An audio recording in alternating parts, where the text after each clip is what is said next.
What if events had unfolded differently in the MCU timeline? What if Iron Monger killed Iron Man in the first installment of the Iron Man series? How would this change the entire MCU timeline? How would this shape the future of the MCU? Without wasting any more time, let's dive right into this Marvel's What If. Obadiah Stane was battling with Tony Stark above the Stark Towers Industries building. They both were in their respective suits, and Stark was then outmatched by Stane without his new arc reactor to run the suit at full capacity. Tony was about to instruct Pepper to overload the large arc reactor powering the building in the original timeline. This caused a massive electrical surge that caused Iron Monger and his armor to fall into the exploding reactor, killing him. However, in this timeline, Tony failed to send the message to Pepper in time, allowing Iron Monger to kill Iron Man instead. Iron Monger ripped the suit off Tony and threw him down, crashing to the bottom of the building, killing Tony for good. This resulted in no Iron Man being created in this timeline. Only Pepper knew the truth of the incident, but nobody believed her that Obadiah killed Tony. She was laid off from work, and Obadiah Stane became the new CEO of Stark Industries. This allowed him to take control of the entire Stark Industries, and Stane not only gained control of the company, but he was able to continue the weapons trafficking on a massive scale to other terrorist organizations throughout the world. Stane also gained control of Tony's armor and told his scientists to further develop the armor. Stane eventually signed a deal with Justin Hammer of Hammer Industries, and they combined their forces to the US military's main battle forces and drones. Ivan Vanko, aka Whiplash, doesn't exist in this timeline as he had no revenge to exact since Tony was already killed. James Rhodes, meanwhile, was still in despair of the death of his best friend.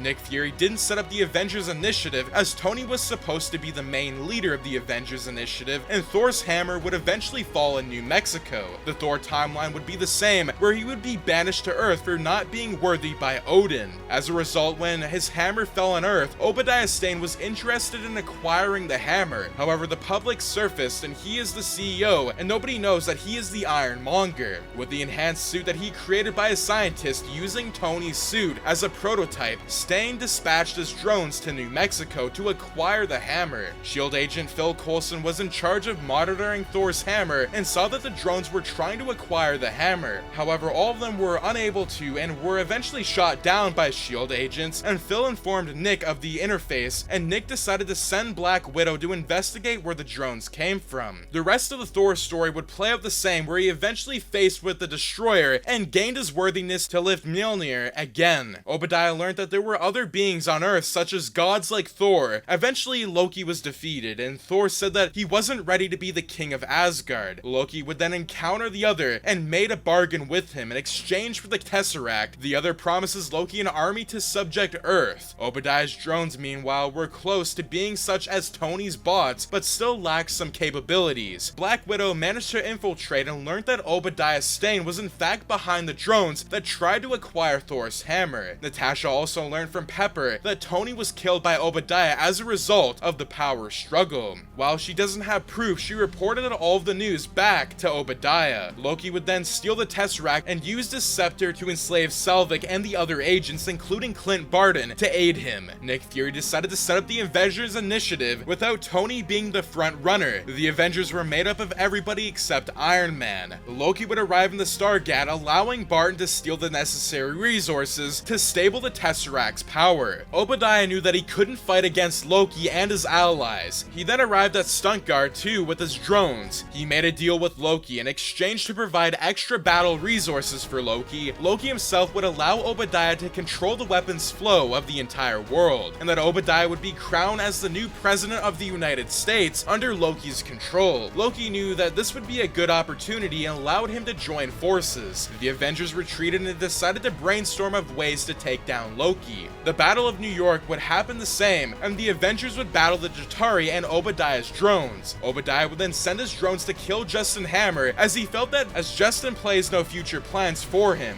In the original timeline, a nuclear missile was sent to Midtown Manhattan by the World Security Council. The missile would be stopped by Tony himself. However, in this timeline, there was no Tony Stark, and Thor decided to stop the nuclear missile instead. He felt that it was his responsibility for Loki's doings, and Thor managed to carry the nuke and threw it towards the wormhole, destroying the Chitauri mothership. This disabled their forces on Earth, and Loki knew that he was defeated and told Obadiah to protect him if he still wanted to be the president of the United States. Obadiah, however, saw that Loki had no chance of helping him and refused to help him. Just then the sky turned black. The Avengers, Obadiah, and Loki saw as the Mad Titan himself, Thanos, appeared on Earth alongside his Black Order. Thanos said that he saw how Loki attempted to subject Earth and keeping the Tesseract for himself. He knew that Loki would just use the others in his plans and decided to take matters into his own hands instead. The Avengers tried to stop the Black Order but were easily defeated. Obadiah was terrified to see Thanos and sent all of his drones to attack him, but it didn't work. Thanos then grabbed both Loki and Obadiah before choking them both to death as the Avengers watched in horror. Thanos grabbed the Tesseract and Loki's scepter and said that one day the universe would be grateful to him. He threw their useless bodies to the ground, and a furious Thor swung his hammer and bashed Thanos from behind, but Ebony Maw easily threw Thor away. The Black Order then disappeared, and Thanos now has the space and the Mind Stone, making him the most powerful being in the universe. However, nobody knew who they are exactly. Obadiah's sins and his crimes were revealed to the world, causing Stark Industries to be closed down for good. Hammer Industries were also closed down as Justin Hammer was dead and his deeds with Obadiah was revealed. Thor took Loki's body and said that as much as Loki did a heavy damage on Earth, he was still his brother. He said that he would bring Loki's body back to Asgard, and they would determine the next course of action.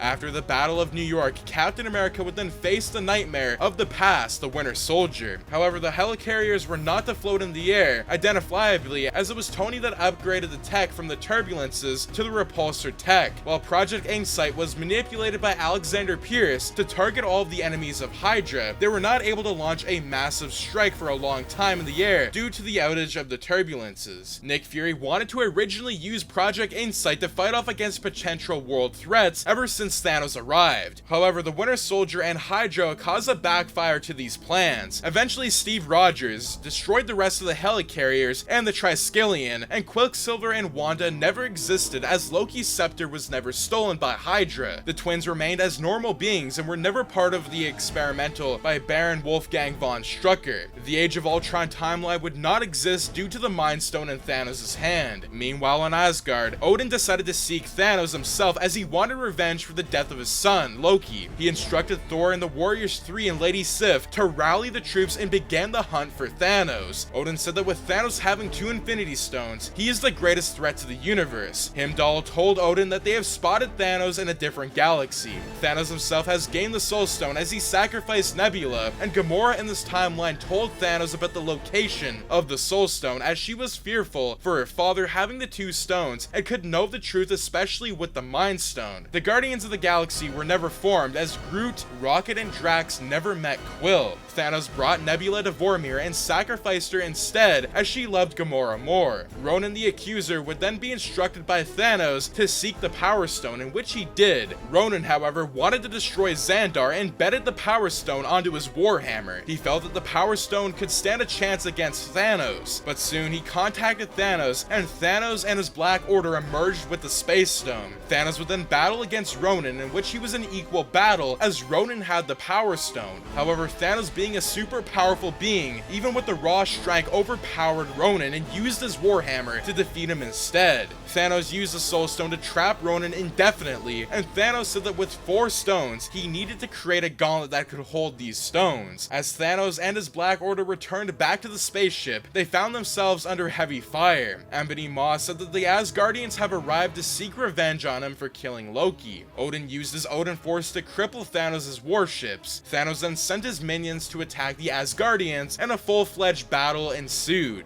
Thor charged towards Thanos in a battle with him alongside Odin. On Earth, the events of Civil War would not happen, as Captain America would just find that Bucky was the real killer and Iron Man wasn't present there. Baron Zemo would not cause a chaos between the Avengers, as Tony wasn't here anymore. On Asgard, a convergence, a rarer alignment of the 9 realms, is imminent. It was an event where the portals linking the worlds would appear at random. This caused the Dark Elves leader Malekith was awakened by the Aether's release, and Malekith then turned Algrim into a curse and attacked Asgard. However, there was no defenders of Asgard, and this allowed them to easily take control of Asgard. Heimdall, who was still an Asgardian, alerted Thor from the distance that Malekith has awoken with the Aether. Thor, who was still battling Thanos with Odin, wanted to rush back to protect Asgard. However, he was distracted and Thanos plunged his sword into Thor, injuring him badly. This caused Odin to be furious, as he didn't want to lose another son. Odin then mustered whatever strength that he had left and summoned one final Odin force. Thanos, who had yet to have the gauntlet created, was wiped back with his armies. This resulted in the Infinity Stones being scattered. Odin then took control of the remaining stones and scattered it across the galaxy. Thanos wanted to stop Odin from doing so, but Thor managed to halt him. Thor told Odin that Malekith has awoken, but Odin replied that the last of his Odin force has used most of his life force, and Odin started to vanish into the air. Thor didn't know what to do, and the Black Order, meanwhile, had been killed and missed the Odin force, and Thanos was injured badly. Thor wanted to kill Thanos, but he knew that he had to return to Asgard. He rallied his forces to return to Asgard. Thanos, meanwhile, was disappointed as he acquired 4 stones, but the Odin force managed to defeat all of them. After all, he never had the gauntlet. He decided with Gamora that he would start his plans from scratch again, although he doesn't know where the stones are since they are scattered far away. He knew that he could acquire them once again, and meanwhile on Asgard, Thor was surprised to see that Malekith and the Cursed had been killed and their bodies had lots of swords and stab wounds in them. Thor then heard a voice saying that how she is pleased that Odin is now dead. Thor looked and saw that it was Hela and that has awoken. Hela said that she was imprisoned by Odin by his death and set her free. Thor then charged towards Hela but was stabbed in the stomach and his eye. His previous wounds from Thanos' sword made him even weaker and he fell to the ground. The balance of the Royal Asgardian army, Lady Sif and the Warriors 3 were all slaughtered by Hela. Hela then imprisoned Thor under the dungeons of Asgard, and Hela took the Aether and left it in Odin's vault with the other treasures. She said that she did not need it, and she summoned her wolf and her undead army to launch an invasion on the other realms, beginning with Midgard. On Earth, Spider-Man was still an amateur superhero, as Tony never met him nor upgraded his suit. Vision was also not created without the Mind Stone, and Wakanda would still be hidden from the world as the events of Civil War didn't happen, which means that King T'Chaka was still alive, and there was no bombings at the United Nations conference as the Avengers were discussing their next course of action to track down Thanos and the stones. As they weren't aware of the stones being scattered across the galaxy, a portal opened via the Bifrost. Heimdall was forced by Hela to open the portal, and an army of undead alongside Hela appeared as she began her conquest on Earth. The Avengers were weaker than the original timeline, as they only had Captain America, Black Widow, Hawkeye, Ant-Man, Hulk, and War Machine. Doctor Strange has yet to appear, as the Ancient One still possesses the Time Stone. In a distant world, Ego the Living Planet tracked down Quill and wanted to bring him to his planet, just like in the original Guardians of the Galaxy Volume 2 storyline. The Sylvan's Empire has successfully created Adam Warlock, and she told him that his first task would be to find all the Infinity Stones and bring forth to her, since it's scattered across the multiverse. And that is going to be, what if Iron Monger had killed Iron Man in the MCU timeline? With one character's death, this completely changes the outcome of the MCU timeline. What did you guys think of this Iron Man fan fiction and the timeline as a whole? If you guys did enjoy this video, do make sure to subscribe, like, share, and turn your notifications on so you and your friends are all up to date